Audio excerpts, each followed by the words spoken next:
¿Estamos? Sí. Bueno, pues bienvenidos a todos los asistentes. Welcome to those following us on streaming and here face-to-face. Let's get started with the second analysis roundtable of the Medcap Forum, celebrating its 20th anniversary this 2024. Now we will talk about the Spanish economy, about our country. We are going to analyze what's happening in Spain and try to define at least the main traits of our economy, especially the forecast that we've got for 2024. And as we were saying before in the coffee break, whether the economy, as our president was saying some days ago, is moving forward at rocket speed. Today I'd like to invite my guests. To my left, Daniel Lacalle, Senior Economist at Tressis, María Jesús Fernández, Senior Economist of the Coyuntura Económica Department at Funcas, and Ángel Gavilán, General Director of Economy and Statistics at the Banco de España. In 2 weeks, you will be presenting the new prospect for this year. You cannot spoil information, but you do foresee that you will review the forecast positively compared to at the beginning of the year. Thank you for your invitation to participate in this forum and to convey the impressions of the Spanish bank, both with regards to the economic Spanish situation, but also the main structural traits of our economy. I'd like to get started with the Spanish context or situation. I'd like to mention that there was a growth of 2.5% for the Spanish economy in Spain in 2023 compared to, it's a fivefold compared to the rest of the Eurozone. In March, we anticipated a growth of the Spanish economy for 2024 of 1.9% and a growth that is 3 times more significant than the growth that we were expecting for the Eurozone. The data of the first half of the year surprised us, or the first quarter rather. We expected a growth rate of 0.05%, and yet the observed growth of the first quarter, according to our data, was 0.7%. If we take into account mechanically this pleasant surprise of the first quarter, and if we take into account the most interesting dynamics that we are monitoring recently, like trust indicators, employment indicators, sales indicators, economic activity indicators, everything seems to anticipate that we will be reviewing the Spanish economy growth in 2024 beyond or more upwards of 2%. Now, María Jesús, you recently published your review. We've faced the same situation with our figures for the GDP of the first quarter. We have published recently, I think it was yesterday or some days ago, I don't remember. Anyway, what we call the panel of forecasts, which is a compilation of our forecasts of 19 statistics services companies. This year, I think we will have to review it over 2% for the growth of Spain this year. And I think that we are in a stage, I'd say, of sustained growth. Europe might probably enter this stage, or we foresee that it will enter the stage and recover from stagnation that it has been suffering from last year. We hope to see a recovery in the second half of the year, and later, we will see a more balanced, sustained growth in the ensemble of the Eurozone. The forecast for next year is around the same figures as this year, around 2%. 2023 figures are not as significant. It's a moderate growth, around 2%. I wouldn't rule out the possibility of a 2.5% growth for the Spanish economy. Many circumstances would have to align to achieve this result, like, for instance, seeing the European economy reactivate during the second quarter or the second half of the year. Also, tourism. Let's see how prevalent it is so far. For 2 years, we've said, well, there's a peak. We've reached the peak of tourism sector. It cannot contribute more, but it keeps surpassing all of our expectations, but it will depend on the capacity of tourism to provide for growth and other factors, especially these two, the recovery of investment in the teams of companies, and for the materialization of the recovery of the European economy. We still need to see how the summer evolves. Daniel, what is your opinion? You are the senior economist at Tressis. Tell us your forecast for the year. What we see is that if today the Spanish economy stopped doing anything, if there was no activity from now to the end of the year, the economy was going to reflect a growth of 2.1%. So it is absolutely normal or yet to see revisions. But what types of revisions? The per capita GDP revision, the growth there is practically inexistent from 2019 to 2023. We've seen a growth of 1.3%. GDP this year will grow 0.4% per capita, so there's no significant growth there. We cannot forget either the type of growth that we are experiencing. One of the main problems with GDP is that, as one of my friends says, it's one of the only instances where you mingle what you produce, what you consume. If there's an increase of 2% in our GDP, but debt increases 5%, we have a problem, which is exactly what we are living.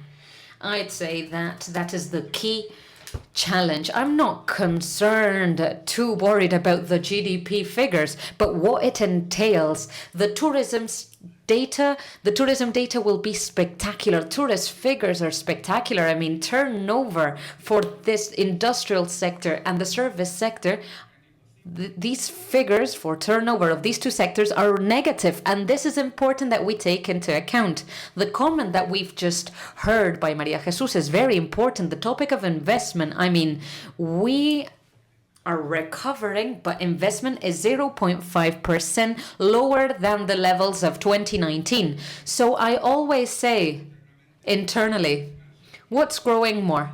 Who's growing better? Growth of 0.3% in an economy reducing their debt in 0.4%, or growing at 2% and having a debt of 5%? It's clear to us. At Tressis, it is clear to us that it's not sustainable to see a growth of GDP if that comes at the cost of the doping of debt and public expenses.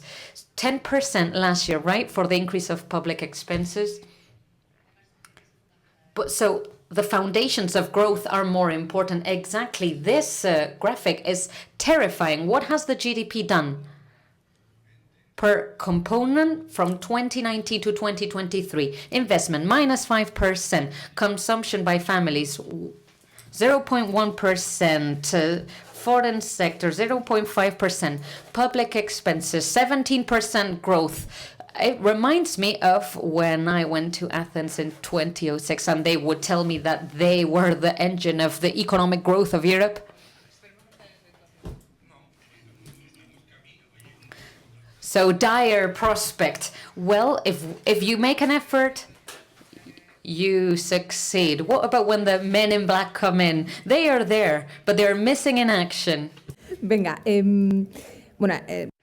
Anyway, jokes aside, later we will be analyzing every single topic, like investment, that's a concern, as María Jesús was saying, but there's another matter on the table that we will see next week on the 6th of June. There'll be a meeting of the European Central Bank. There'll be the first reduction of interest rates of this new first stage, 100 basic points, 100 basic points for the whole year. And this has to do with inflation and the fact that citizens in Spain are not seeing an increase of their income per capita. Their savings are still contained in historical terms, but these are the different components, and we'll see how we manage them. We've never faced a situation like this before, because the financial crisis was extremely difficult to this when we saw the reduction of interest rates back then, and what we will see in the upcoming months. The situation is completely different. Ángel, María Jesús. But can we talk about other topics later? Because the composition of our growth is very interesting, apart from growth rates, and something that we haven't mentioned directly. Daniel has spoken about growth per capita. This is very important for the Spanish growth. What's been very important in the past years has been the increase of our population, mainly through migration flows in the past years. So that we need to talk about GDP per quantity, not per increase of productivity. So in terms of monetary policy, I'd like to face it from a broad perspective. What are we seeing in terms of the dynamics of inflation? And the euro monetary policy and inflation of the eurozone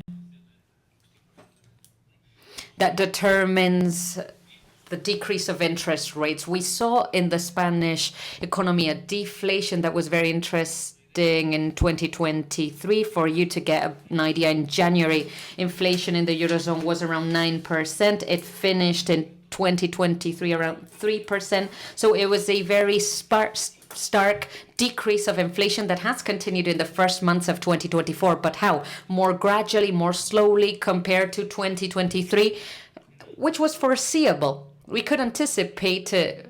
Many analysts did, because the reduction in 2023 profited from the deceleration of the basic impact of energy prices. In Spain, in the Eurozone, the main aspects contributing to inflation are not energy prices, but underlying factors, underlying components of inflation, particularly services. And we know that service inflation, prices of services, they are more persistent, more gradual, and for the forecast for the Eurozone by most analysts is that there'll be a more progressive decrease. Now, what are the latest forecasts on inflation? Or the main goal of the European Central Bank is 2% for good part of 2025. If we kept this dynamic of prices and activities, we think in the Eurosystem that inflation will meet this goal for most part of 2025. In this regard, there's a possibility to start readjusting the interest rate policy, starting to decrease them, unless there are significant surprises in June. The level of interest rates would stay after this drop, would remain restrictive, I mean. María Jesús? Going back to the topic of positive and negative points of the Spanish economy, I was talking about interest rates before, but of course there are pros and cons of the evolution of the economy recently, but there are shadows as well, and there's a growth of employment, it's resisting, and it's surprising, and it's quite prevailing in the ensemble of Europe, even though Europe is in the face of stagnation. Employment rates remain stable. It's interesting compared to the behavior of this economy in the past. In Spain, we do have that element that we share with Europe, the resistance, or the trendy term resilience of employment. Another positive factor is the growth of exportations of services that are not related to tourism. That's where we've seen a competitive strength that was unexpected, a glad surprise. But of course, as Daniel was saying, GDP has grown, but not in the same way as the growth of our population. So it should have grown more if we take into account the increase of population that we've seen. It might depend too much on the increase of public expenditure, and private investment is really depressed, as I was saying before. With regards to interest rates, it's time to go back to normal. It's time to go back to positive interest rates. Let's leave behind this anomaly, this excessively long period of interest rates that are negative. There's a representative here of the monetary authority that is responsible for that long stage. I'm very critical with this monetary policy that has taken place of such negative interest rates for so long. I think it's positive that finally we go back to positive interest rates, not high interest rates, just normal average interest rates, around 2%, right? Exactly. Most analysts have coincided in 2%. We'll see. But interest rates that are negative, that are so low for so long, in the long term, they have negative impacts for the economy. José Luis, I think the Bank of Spain has published a paper about this, but it ends up in an inefficient allocation of resources. They are misused, and that can lead to the lack of increase of productivity, which is low in Europe, but even worse in Spain. The problem of productivity in Europe can be explained by an inefficient allocation of resources because of that abnormal reduction of interest rates. Too much debt by the companies instead of investments. Companies are not in debt. But I meant buying debt at zero cost. Exactly, their capital is allocated in projects differently. The perspectives that you would require would be different. The bar is really low when it comes to obtaining financing, whether it's through credit or other alternatives. Yes, interest rates will be reduced, but we cannot forget that the last inflation data for the Eurozone included 6 countries, among them Spain, with an inflation that is way higher, above 3%, compared to the goal. And I would like to remind you, and I would remind you of this every day, it's surprising that I have to, that it compounds 20-something% of accrued compound inflation, which concerns me because we're telling this story that the problems of the Eurozone have to do with the restrictive monetary policy. I think this is completely false. As the panelists were saying, as Ángel was saying, María Jesús, monetary policy is and has been extremely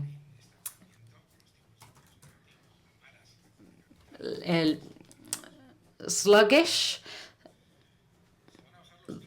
We will see a reduction of interest rates too soon, I believe, because the European Central Bank only has this one weapon to fight against inflation, because the other one, which is the one of reducing the amount of money in the system, is not taking place with what they call the next generation funds, blah, blah, blah, which is basically printing money.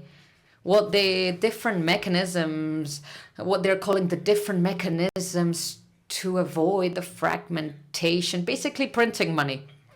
When the European Central Bank doesn't have any other weapon, doesn't have the weapon to reduce the amount of money they're printing, they can only increase interest rates. And then the weight of the normalization of the monetary policy relies on SMEs and families, not on the states, which haven't understood yet what monetary normalization is. The problem is that you have a fiscal policy that is not only extremely not demanding at all, the next generation funds that make no sense whatsoever, and with an inflationary pressure. So the problem that we are facing by the European Central Bank, the Spanish bank, is the basic impact. So you want to reduce inflation from 9 to 3%. That's very easy because it's 9 plus 3, not 9 to 3. But from 3 to 2, that's much more complicated, right? If I put on 10 kilograms and the next year I put on 4 kilograms and the next year I put on 3 kilograms, I haven't got any slimmer. So we have a monetary problem because the euro is not the reserve currency of the world, and for a year and a half we've been hearing the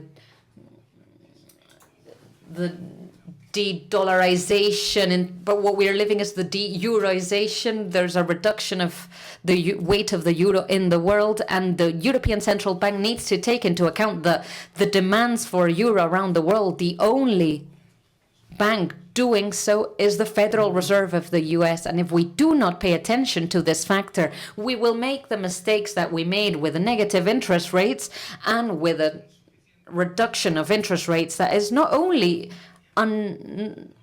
is unnecessary because the restrictive monetary policy is not happening. The aggregated monetary data from the European Central Bank all are in a significant rebound. So inflation is not decreasing because we're magically, I mean, we need to reduce the amount of money. Unless we do this, we will keep having this problem with inflation. I don't know if you want me to answer, because I think he's alluding to me. I'd like to answer María Jesús' remark. We all agree that in price stability with an inflation rate of 2%, this is price level targeting, but that's not stability. Well, we can agree to disagree, but we can explain why it's 2% instead of 0%. It's a relatively simple explanation, but the target for price stability is 2%. So we are all happy. We are happy because of this, because we can meet this target. That, as we were saying before, not only the Bank of Spain, but at Eurozone level, stability of prices is a requirement for the moderate sustained growth in the long term. If we think about economies that had hyperinflation and how it destroys the productive tissue, and it's vice versa. So in the same way, in the previous stage for a decade before inflation, we saw inflation below the objective in Spain, in Europe, and in general at global level, and central banks have done as much as they could, and that's been the cumulative monetary policy with non-conventional measures to bring back inflation to that objective, to that target, which is the one we should all be aiming at. In this regard, almost every meeting of the European Central Bank, and we still say it, if you want to boost economic growth and to achieve inflation, I mean, when we're in a period of low inflation, to increase inflation, we need to increase economic growth, but there's fiscal policy, restructuring, increasing the capacity of growth of our economies. In this regard, the monetary policy is not be all. It has its limits. And it's true that in certain situations, the fiscal and monetary policies are not perfectly aligned in context like the current one, where we should reduce inflationary pressures on the side of demand. And that's where we can act from the monetary policy, but also from the fiscal policy. Again, there are international organizations and central banks that have been calling for a better alignment of fiscal and monetary policy, that the fiscal policy doesn't make our job harder if we have to be too expansive. You have mentioned, Daniel, that the European Central Bank is not taking into account the behavior of the euro. Well, the global demand for euros, when we analyze our macroeconomic scenario to take into account what monetary policy we need to adopt, we think about exchange rates with all the currencies and in particular with the dollar. I'm sorry, but that's not the same thing. The exchange rate is not the same thing as the global demand for euros, but it impacts the price. Of course, indeed. One is a result and the other one is the cause. Yes, but the demand, I mean, that is something that the central bank cannot take into account. We take into account prices. Fantastic. One of the measures in this regard that we have been mentioning from the European institutional framework is the need to move forward in the institutional framework with a permanent fiscal capacity that is stabilizing, that creates safe assets in Spain that can impact the demand worldwide by investors. It's not something that is under our control strictly. You have talked about the amount of euros in circulation. The central bank has several tools. One is the instrument of prices and interest rates, but the other one is the excess of liquidity, the liquidity in the system. And in this regard, it's important to take into account that all central banks of advanced economies are simultaneously increasing interest rates and reducing their balance, which is of the, so to speak, the amount of money, the quantitative easing, QE, when you bought a sovereign bonds, if there were liquidity programs issued for banks. Now it's QT, quantitative tightening, the reduction of money available. In this regard, the central bank has reduced their balance significantly in the past years. We haven't invested the sovereign bonds bought in the previous expansive phase, but also I'd like to mention the operations of long-term financing of companies condition. These programs have reduced the liquidity in the system, and we know because the banks are telling us in their surveys that it impacts the conditions at which they can give out credits to companies. We could keep talking about this for a long time, but I don't want to give you a monologue. You were saying that next generation EU funds are a mistake. I think we could get into the details of what the mistake really is. The program itself, the fact that it's only temporary and not permanent, the execution of the programs. But one of the most obvious factors in the current situation is that Europe needs to build common European goods. What does this mean? For instance, the defense of Europe. To give you another example, the transition to a cleaner economy, it makes no sense for this to happen in one part of the Eurozone and not in the other side of the Eurozone. You cannot create a joint transition. I mean, the CO2 is there for everybody to breathe. In this context, if we need to create European public goods or assets, we would need joint financing at European level to foster these goods, these assets. And from the Bank of Spain and other fora, we've learned lessons with the next generation EU funds or programs that are temporary. We've thought about other kinds of financing sources that are permanent for the common European goods. Do you want to say something? Well, the data about reducing the balance sheet, that's a way to withdraw money from the system. I'm not blaming the European Central Bank. They've done their best. They could have done more, but anyway, they did their best. But you've mentioned Maurice Rothbard, and the total amount of money in the system has not been reduced, but it has increased because public deficit is printing money. And so the restrictive policy of the European Central Bank has been, I'm not going to say that it has suffered a sabotage by the fiscal policy. If you reduce the balance sheet, if you reduce it by 1.5 billion and you increase deficit by 2 billion every year, that is not a restrictive policy. You are printing money artificially. But apart from all that, I fully agree with Angel in the sense that they do their best and they have to defend the European Central Bank in everything they can. But it is important to remember that inflation is no coincidence and that there are mechanisms that we have to take into account. And if the European Central Bank finds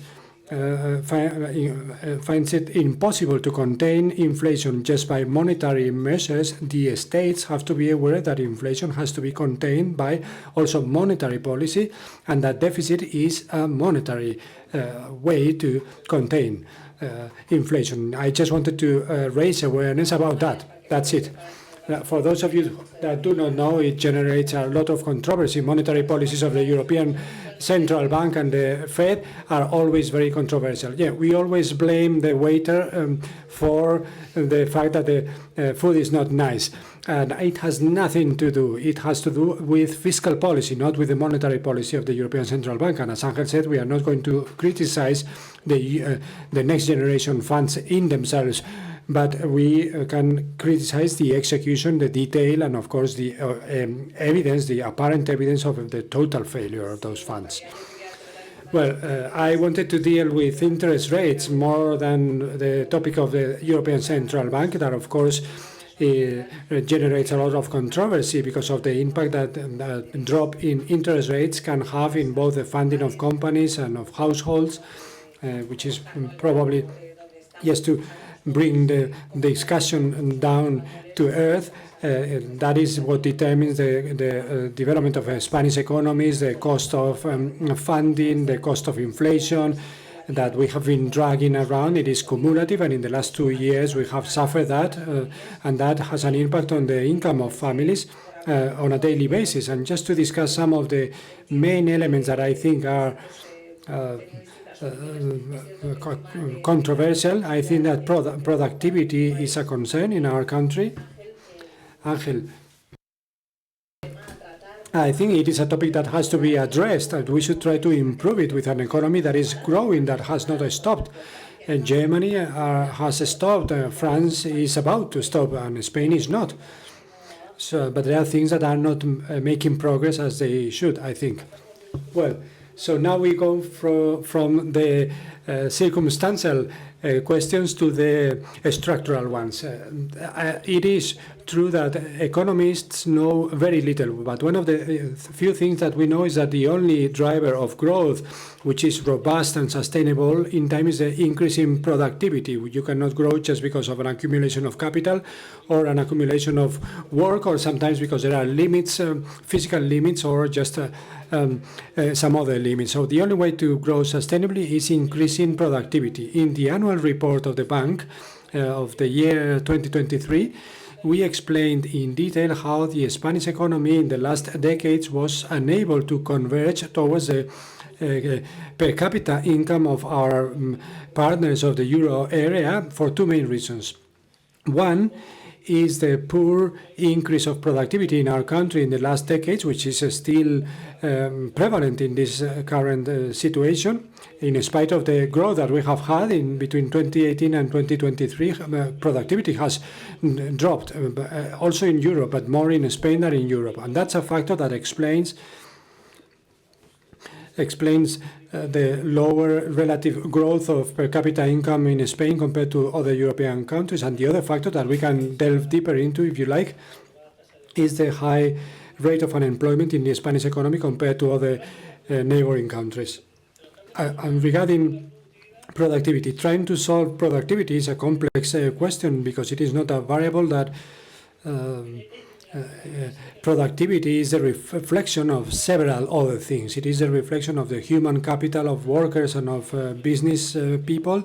It is a reflection of the technological capital and the innovation activity of the companies. It is the reflection of the enterprise demographical distribution, and also of the institutional quality of the institutional framework and the trust of agents, of economic agents in the institutions, and the higher or lower degree of credibility that those generate among the different stakeholders. And that's something we highlighted in our last report, and the need that Spain has to continue making progress in all those areas.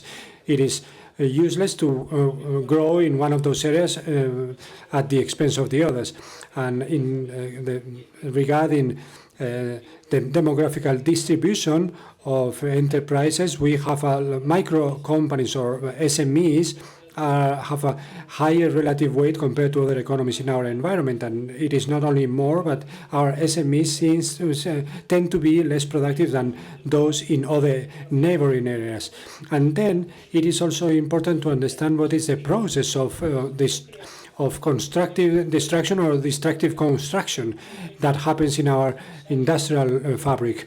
Some would like for those companies that go out to have greater productivity than those that are staying, and that companies tend to develop a lower productivity. In a company that comes into the market in 5 years has more productivity than the companies that were already there, than the incumbents. But that doesn't happen everywhere, and in the current situation we have different elements that make us different from the rest of Europe, and we need to increase the institutional quality, the human capital, innovation. Companies that innovate in Spain are fewer, and they invest less in R&D compared to other European companies, and also in terms of enterprise demographical distribution, we could perhaps favor the creation of favor this destructive creation or creative destruction. But that's a hurdle for the Spanish economy. Yeah, but that's a sectoral question, that of lower productivity. Well, that is something that is normally mentioned. To what extent the sectoral composition of the Spanish economy justifies that low productivity? There is an element, there is some truth in that.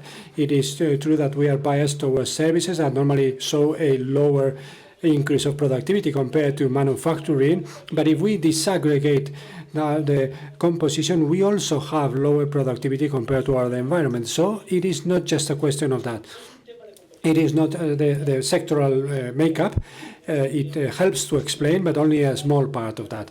It is more a cross-sectional question of the Spanish economy that has to do with the aspects that I have just mentioned. Yeah, and this is a critique that we should make. Many managers, many business people say that it is very much linked to the way in which we treat entrepreneurs in this country. But I want to turn the floor over to you because you haven't spoken much lately. Regarding productivity, it is true that what Ángel said, I just join him. I fully agree. The importance of productivity is huge. Majority of people do not understand this, and productivity is a main question. It allows to increase salaries, to reduce the working hours, to increase the fiscal collection without increasing the fiscal burden. Productivity is the cause of everything, the origin of everything, and people perhaps are not aware of that and what that entails. And since people are not aware of that, that will continue to be like that, and there have been no effort at all on the part of the economic policy to change that and to foster those aspects that could promote the increase of productivity. And I just would like to highlight one of them, but I'm quite frustrated because I have been mentioning this for a long time, which is education.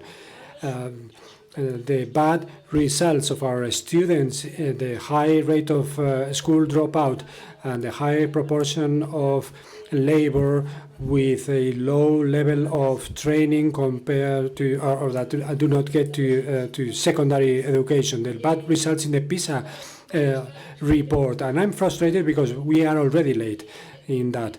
We are at a point in time when we are in a transition towards to a new economic era, and I think it is going to be determined by aspects that we don't still know how they are going to influence the economic development in the next 20 to 40 years, like, for example, the reduction of labor, the accelerated aging of population, and the whole technological shift, the new industrial revolution derived from artificial intelligence, and so on and so forth. So, and for example, the transition, all policies that are being implemented for the energy transition with a high level of interventionism, with economy being directed too much, perhaps it is an experiment, and I'm not criticizing, I'm not making an assessment or a critical evaluation of all the policies that are being implemented in this area, but what is a fact is that it is a huge experiment at this level of interventionism that is created through all the policies that are addressed on the energy transition, and that whole combination of aspects leads us to a new economic world that we don't know how this is going to develop. But Spain is now lagging behind because of that level of productivity. I don't know if we will be able to catch up with that new industrial revolution and what is lying ahead in the future. I don't know if we are going to be able, or whether we are already late or lagging behind. Yeah. Well, I think that we fully agree. We all agree. I subscribe everything that they both said, and I would add a couple of things. And we should try to create a tattoo, which is central planning is useless. And if you subsidize low productivity, productivity is not going to increase, and that's it. And they should go to a tattoo parlor, the statesmen, and put a tattoo. Central planning does not work, and subsidizing low productivity will not increase productivity. And you solve everything with those two mottos. Yeah, another question that is a source of concern in our country. We are going to open up the field for questions. The floor for questions. You have cards in order to write down your questions, and we will pose them. But now, investment. Investment is quite depressed. Everything is very much intertwined, and it is I don't know if it's a fiscal problem or a problem of the enterprise cosmos, or whether subsidies. I don't know if we can make this extensive to Europe. Europe seems to be awakening now to the understanding that the US are very far away, and they are trying to promote new policies so that the securities market are not really irrelevant compared to Wall Street. Daniel, what do you think about that? Do you think there's a solution in the short term? No, yes, there is a solution, but not in the short term. It does. Of course, there is a solution. But Europe has everything, all the ingredients to be a very important economic stakeholder, a successful one. But it seems that the European Union is looking towards the US and China. Instead of looking at the good things, they look at the bad things, and they say, this is what I'm going to copy. And of course, that doesn't work. The main problem with investment, for me, is the loss of opportunity. We are losing opportunities. We are missing opportunities. Investment has dropped, but given the uncertainties, but if there is uncertainty, global uncertainties, you should be leading in attracting capital in the world. If there's a war in Ukraine, the invasion of Ukraine should be benefiting Spain, and investment should be coming to Spain. If there's war in Ukraine or in Gaza, that's not an excuse.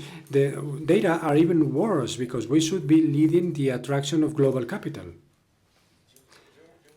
I've been lucky enough, or I don't know if lucky, but it was at least a coincidence, that I have completed a great deal of my career in the US, and when they look towards Europe, they find regulatory uncertainty, fiscal policy, and then another concept that María Jesús mentioned, which is key, which is interventionism.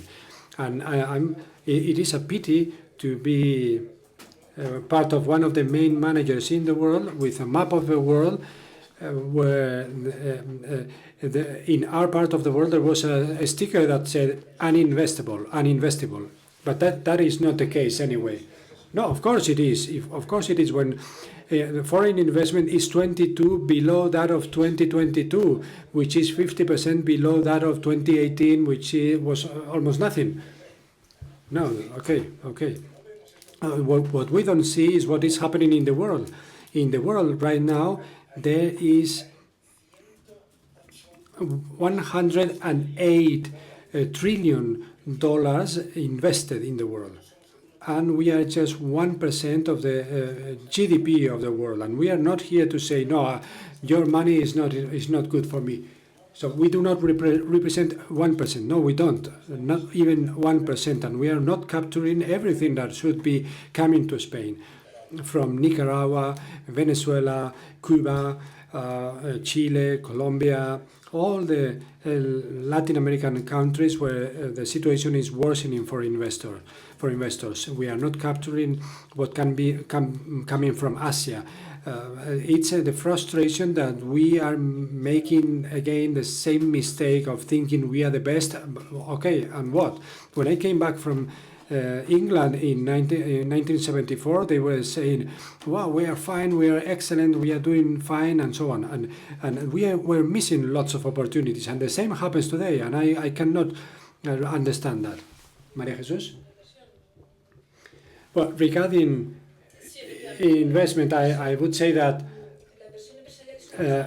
enterprise investment is something that has to be analyzed more in detail. Why is investment behaving so negatively in Spain? Even worse, if we just look at enterprise investment, the investment of households, for example, and of the public sector, it has increased both in nominal and in real terms compared to the pre-pandemic period. And in spite of all that, the total investment is below the level prior to the pandemic. And that's why, and that's because the enterprise investment is much below average, and we are doing worse than any other country in the European Union. And for that increase of productivity and that catching up with a new economic era, with a new industrial revolution that we are heading towards, it is, of course, an area where we could improve a lot. There's a lot of big room for improvement, and it seems to me that it is a question of uncertainty, of lack of trust, because the negative factors that might be affecting investment affect us the same as they affect any other country in Europe. And there are certain factors that are even more favorable in Spain compared to the rest of Europe. For example, the interest rates are the same for all. For the rest of Europe. Then there are certain factors that might be limiting investment. I don't know if they are doing that, but they might. Like, for example, the scarcity of labor, of certain profiles, certain professional profiles. If that is limiting investment, I think that it is less restrictive in Spain compared to other countries in Europe. Spain is the second country that has received more European funds. There's no reason at all for our investment to be so low. And besides, our industrial sector has not behaved as bad as the European one in these last few years. It was not so affected, like, for example, the German one by the energy crisis or the stop in the slowdown in the growth of Chinese economy. So there were certain factors that should have favored the Spanish economy, and in spite of that, the investment is at a very low level right now. We cannot explain it, and it might be a question related to uncertainty, although it is a question that requires a bit more analysis. What type of uncertainty? Regulatory uncertainty? Well, as a friend of mine, it is not uncertainty, it is certainty of what is going to happen. It is not that you are uncertain. You know that you are going to be crushed by the fiscal policy. I just wanted to say a couple of things about this, three things. Reality is not black or white. There are always gray areas, and just let me picture some of the lights, because this is quite somber, so I need to picture some light. At the Bank of Spain, we've been for several quarters or for years analyzing the behavior of investment, and it is true that that component of demand, that it is one of the most surprising ones because it is very low, and in a context where you would expect that the next generation funds would have a driving effect on demand, because it is true that it is private investment that is responding later, that is showing less dynamism. In the next few days, we will publish a report where, using data from the Bank of Spain, we explain that at least in the first stages, since the we came out of the pandemic, this higher weakness has affected more the youngest companies. So the fact that there are more in Spain, no, in the investment of those companies has been weaker than that of the more mature companies. And that can also help orient our economic policy so that we can try to support some companies compared to others. Then we take a survey to 6,000 or 7,000 companies every quarter, and we ask about the development of economic activity, what economic policies they think are working for them, and what their anxieties are. And many companies tell us that there are three main factors that limit their activity and that are a source of concern for them. And it is not funding, none of them. The first factor is uncertainty about the economic policies. The second is the lack of labor. This is a very widespread. We are not speaking about a lack of labor in the more technological sectors. There's also lack of labor in the restaurant sector, in hospitality, in technology, of course, and so on. And then other factor that limits investment is the cost of energy, and that is very much in line with a survey that was done by the European Central Bank among European companies. They ask, what are your reasons to relocate or reshoring the production that you have abroad? And we are in a context where we are talking about nearshoring or friendshoring. Given the fact that the international environment is quite complex, perhaps you have to bring production closer to home. And so what would be the drivers for you to bring production home or to do the opposite? And what they highlight is that for each of those applications, normally there's more discussion about bringing it abroad, so offshoring, continue to offshore production. And one has to do with the potential for growth in the euro area and the activity and the dynamics in the euro area. Companies want to bring production to the most dynamic areas. We have a growth of less than 1.5%, and China is growing 5%, and other countries are having higher rates of growth. And you want to be closer to those markets. And the next factors have to do, in line with what our companies say, is the lack of labor and the cost of energy, which can also increase in the short term in an ecological transition process. And that comes to explain that lack of investment, which is a structural factor of the Spanish economy, and that is a source of concern for us, and that we have to analyze. But I would like to shed also some light and to add some nuances to the interventions with which I fully agree, but they are focusing on the most somber part. In 2008, after a very robust growth stage that was unsustainable, we know why, but we were exporting 25% of our GDP. And now we export 40% of our GDP. And that comes to show what the capacity of the industrial fabric is and of the Spanish sector to adapt to very complex circumstances and to compete in the fiercest markets. In 2008 or in 2010, when we reached a peak in terms of our indebtedness, we exceeded the indebtedness of European households and also the enterprise debt. And we are now below that in level of indebtedness. And that explains why in this sequence of pandemic crisis and energy crisis and that loss of purchasing power and so on, why we have been so resilient, both households and enterprises in Spain. And we see it in the indicators like, for example, of delayed payment or default and so on. And we shouldn't underestimate the capacity of the industrial fabric in Spain to adapt to very complex scenarios. We've done it before, and nobody in 2012 would think that the Spanish economy was going to be in the situation we are in right now. In 2012, we had a debt on GDP of around 100% negative, and that has been reduced to around 50%, a very significant reduction. That doesn't mean that we are not vulnerable, that we don't have to introduce reforms in our economic policy. In terms of direct foreign investment in Spain, the truth is that in spite of the fact that the Spanish economy is deleveraging from the rest of the world, the indirect foreign investment is quite stable in the Spanish economy. And of course it can grow, it could grow, it would be good to grow. But it wasn't much higher in 2008, as I said before.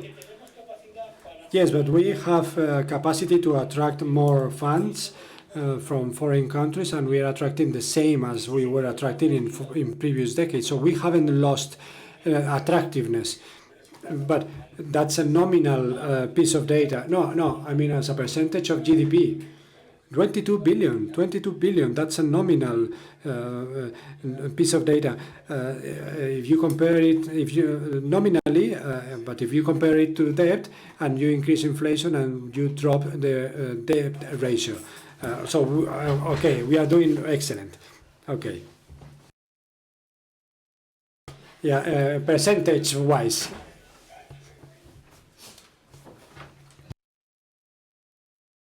The only thing is that I think that we all agree, and what Angel said is extremely important, because with the admirable capacity that the Spanish companies have shown to adapt to complex environments, that so-called uncertainty, which I call certainty, with all these challenges and the capacity that we have to export, there is no investment in this country, no foreign investment, and there is almost no investment.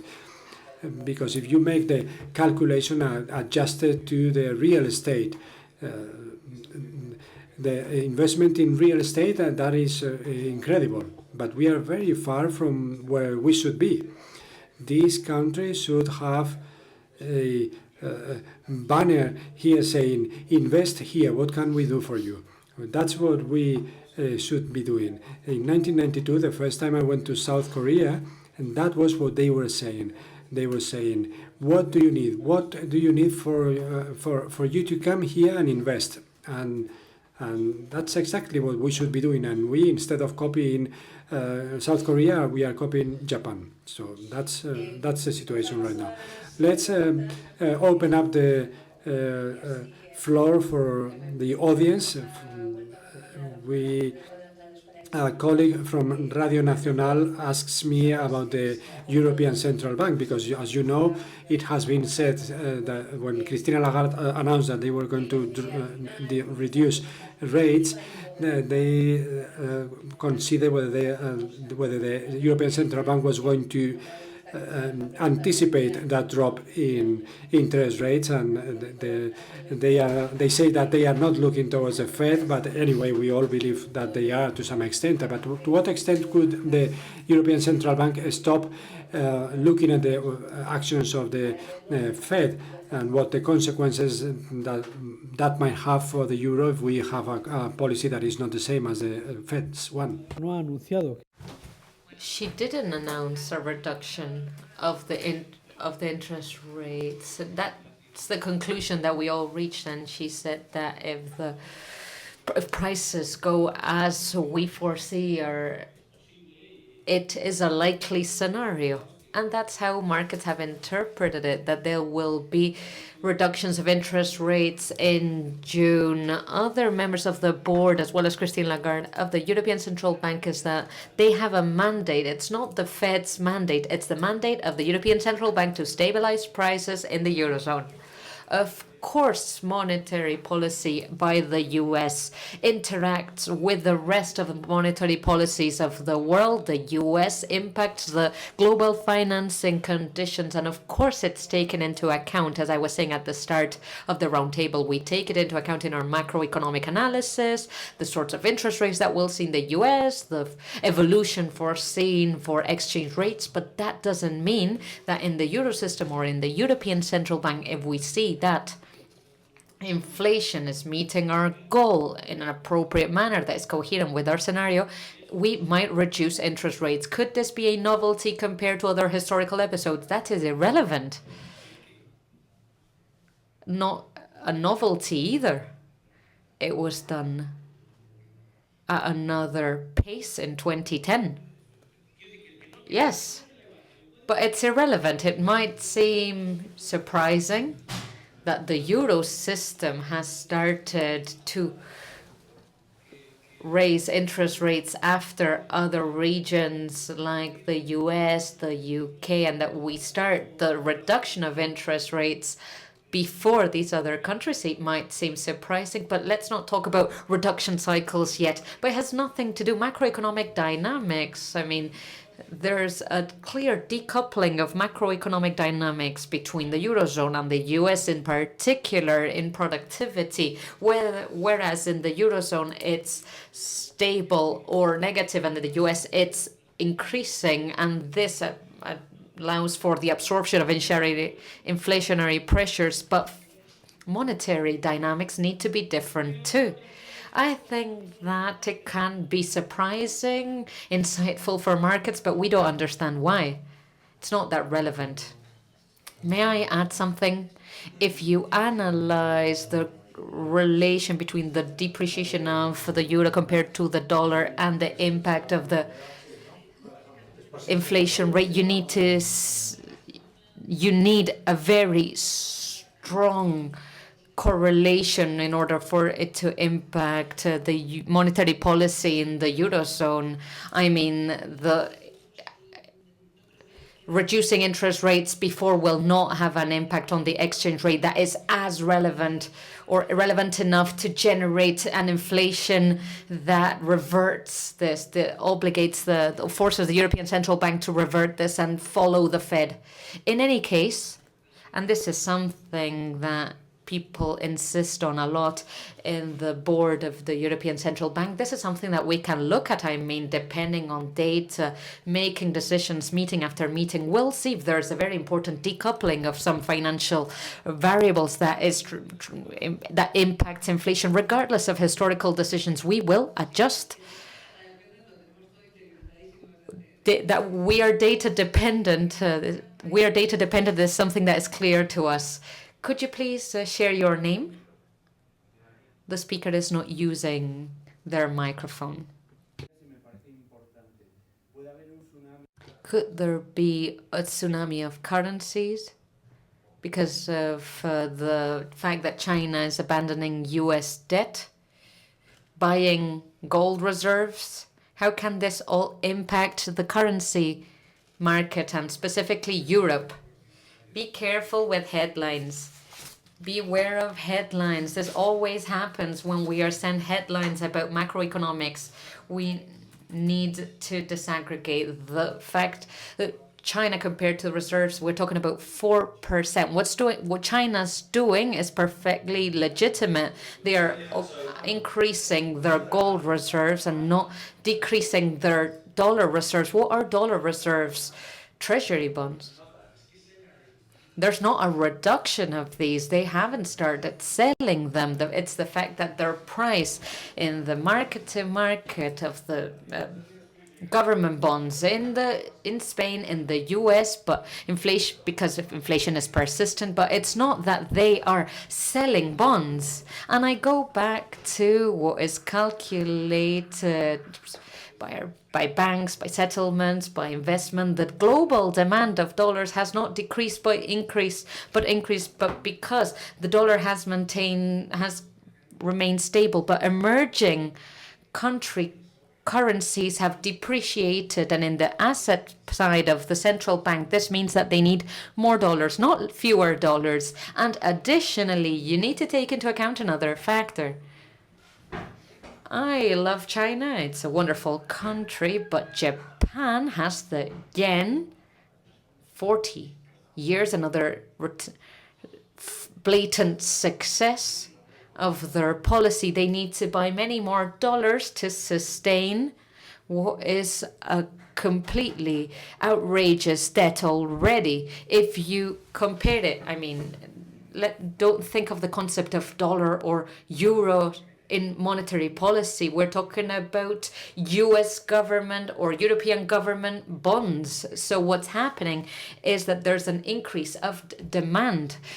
De-dollarization, my friends, it's not only that it's not happening, but it's quite the opposite is taking place, which is what I think that Frankfurt should be paying attention to. I coincide that it's something that we are reading every day in every report, any analysis. Not only do we read it from the media, exactly, but you've also read everywhere that the Russian central bank has more euros in the world, and therefore the Russian currency is the best, whereas it's actually one of the worst ones with the Turkish one. I understand headlines.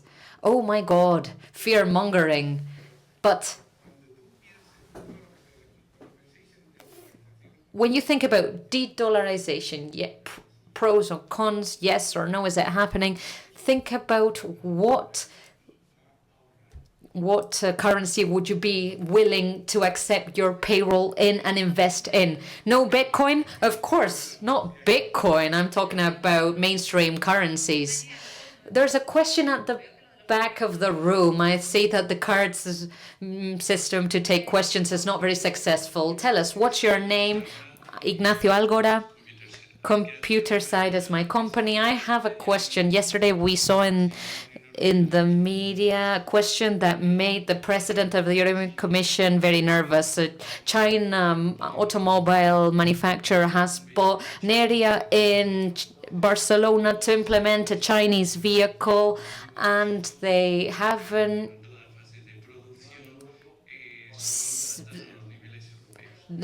seen that all the production phases adapt to the European model. So I wanted to ask, what do you think the impact can be when we see the arrival of these kinds of companies?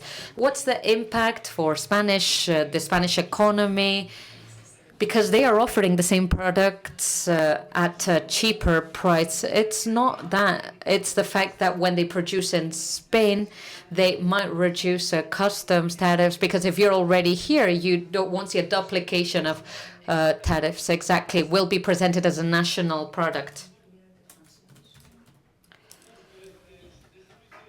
Do you want to answer? I'd like to give you a broader answer.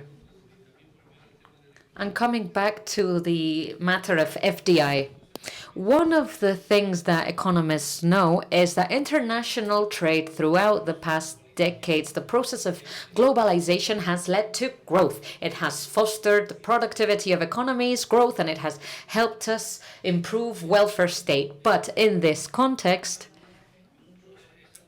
we are observing a recent fragmentation of commerce. Countries are somehow ruling out the multilateral trade standards. They are reaching bilateral agreements. They are modifying their tariffs, and we carry out analysis that are proprietary or from other analysts, but that show that there will be a destruction of productivity, of growth. It will impact flows, chains, prices. It's one of the biggest risk factors for us nowadays in the microfinance, macro geopolitical landscape, beyond all the other structural matters of our economy. This is one of the big key risks. Going back to FDI, what does empirical evidence show us, apart from academia? Not only in Spain, but in any country, traditionally, FDI, when a multinational comes to a country, they normally expand their knowledge, and they are levered. They foster the growth of that economy. They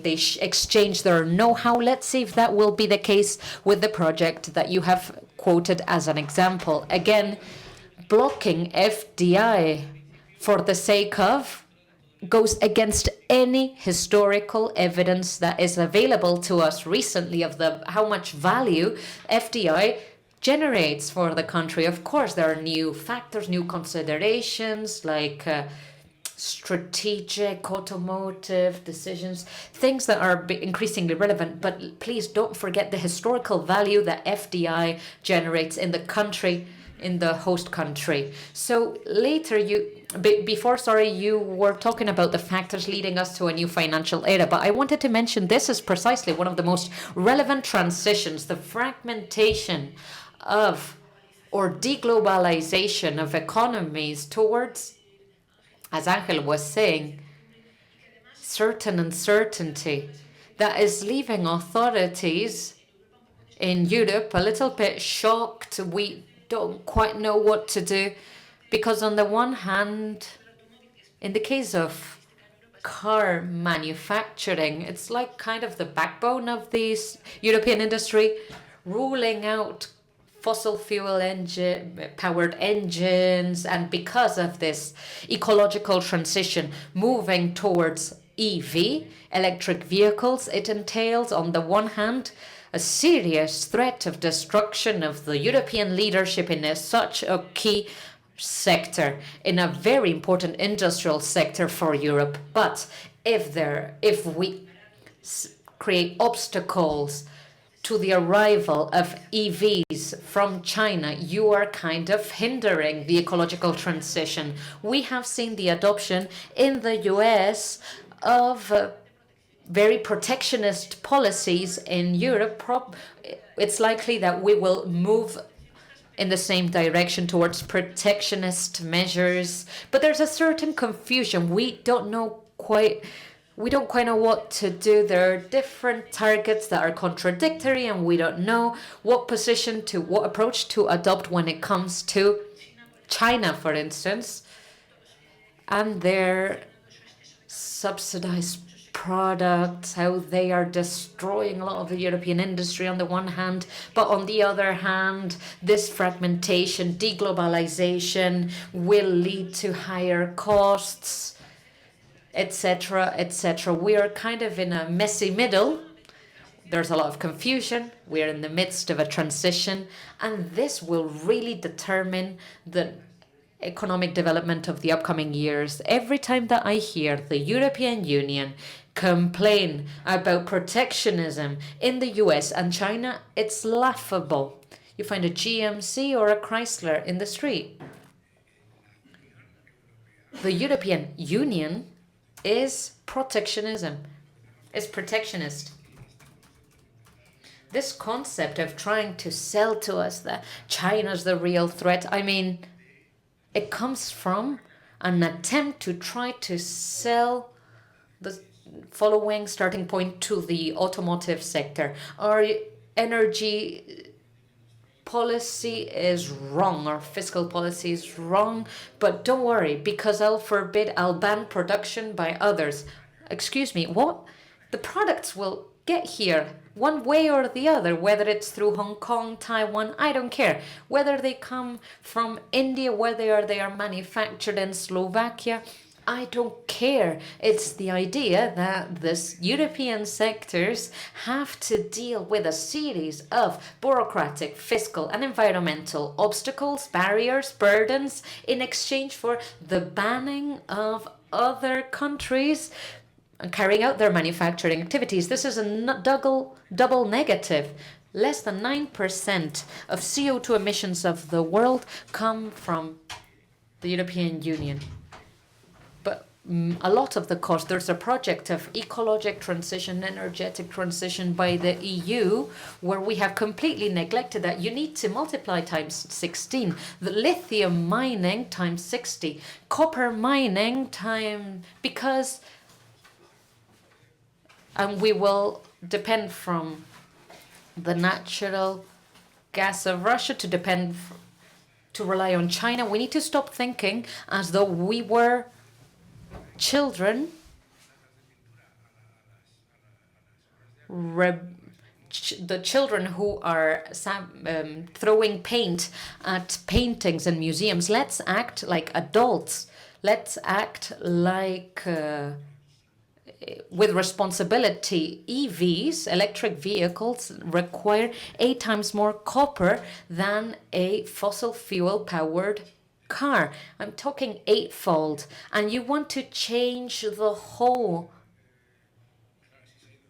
thing. I mean, are you looking at what's happening with copper? I hope you're investing in copper. It's skyrocketing. But it's true that in this transition between forcing the European companies, to take on more cost, either you help them with tariffs or you completely kill them. I'm sorry, what? Helping them with tariffs? Forget about the car industry. Think about the industrial fabric. Tariffs are not helping companies. Tariffs are not helping companies. Tariffs are a tax for the consumers of a country. Tariffs are not making Chinese companies less competitive. They're making Spanish customers, European customers poorer, of course. So how are you helping any European company by placing tariffs to those coming from abroad? Have we not learned anything? There are many people who are very young in the room, but I see some seniors in the room, in the seats at the back. I'm sorry for joking about them being the cheapest seats. Anyway, have we not learned about any lessons? But this is happening with the Chinese companies and steel. Oh my God, how bad are they? How evil the Chinese are selling cheaper and better. Talking about capacity, steel. Oh my God, they are going. Aren't they really trying to convince us that the Chinese are evil? 50% of production. What have we done in Norway? In Norway, they had to join a steel company with a petrol company because it was such a failure that they had to merge these two. This is what happens. So if you join a bad thing with a good thing, if you combine them, a terrible thing comes up. This is what happens when many mergers. Tariffs have never protected any industry. Protectionism only protects the governments that present themselves as the solutions to the problems that they themselves create. But what an amazing example that of steel. Well, we've spoken for years about this. Do you have any questions about mergers? We're running 20 minutes behind. I'm sure this will be a wonderful last question, but the answers must be very brief. What about GDP per capita and forecasts for the upcoming years? For more than a decade, we've lost more than a decade in the GDP per capita, the real estate crisis. It took us almost a decade to recover from the 2008 GDP. The COVID crisis impacted us too. Last year we recovered GDP levels, but again, 3 years lost. GDP per capita. In GDP per capita levels, we are almost at 2008 figures. We have increased our differential with Germany. What do you think? Do you think that we will improve or worsen our situation in terms of GDP per capita, which is what at the end of the day trickles down to the lives of everyone? Just to close the gap with Europe, what we need is an increase of productivity. We go back to what we were saying at the start, productivity, and that's all. Exactly, I totally agree with María Jesús. If you want to talk about GDP per capita, think about productivity and think about what productivity path you see for the future. You need to think about your human capital for the future, what you're investing in right now to have that human capital in the future. We need to all together think about, why don't you get that tattoo, Daniel? Get tattooed. That's already tattooed. Believe me, I already have it. Your bosses don't have that tattoo.